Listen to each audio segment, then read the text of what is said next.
The New Zealand Boccia Team is proof that the psychological game can be just as important as the physical. Boccia is a game of strategy, a little bit like bowls. We caught up with the team at their final training camp before they headed to Beijing.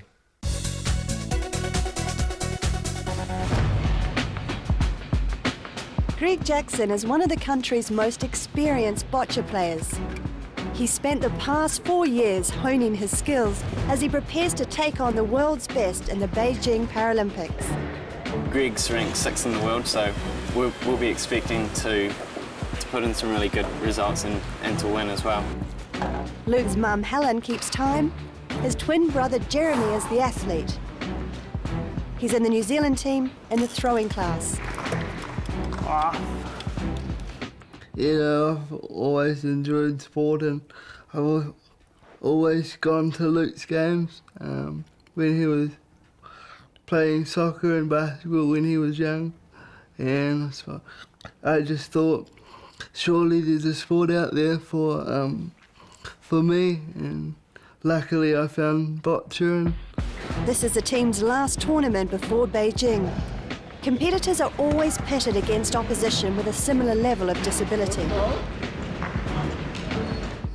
So boccia is a cross between lawn bowls and baton, and the idea is to basically get your coloured ball closest to the jack and beat your opponent. There are 2 classes in the sport.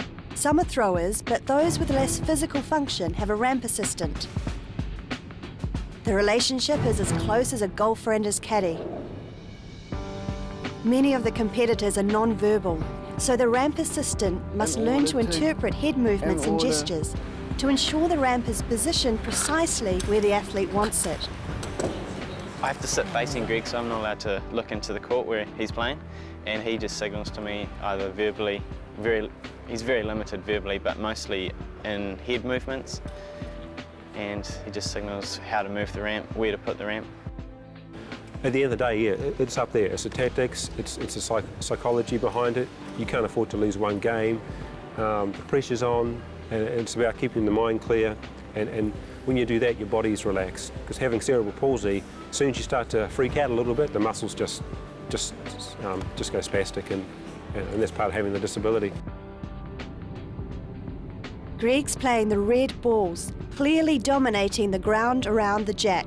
It's a 17-0 victory. It's a bit hard to tell when I can't see much, but he played some pretty good shots, yeah. Happy? Well, being the first to throw the jack gives a huge advantage to you, as you're able to control the game from the start, so you can place the ball wherever you want. Boccia has many subtleties, like knowing exactly which ball to use for which shot. I have my balls numbered from 1 to 6, 1 being the softest ball and 6 being the hardest. Well, the softest ball, when you put it on the jack, draw up to the jack, it'll stay on it, and it'll be harder for the opposition to move it off the jack.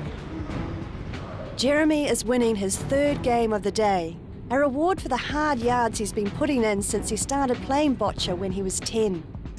Certainly been a wonderful sport to be involved in. I mean, I've been to places such as Rio, Brazil, where I see hot ladies, but we wouldn't go there, but Athens as well, with the Acropolis.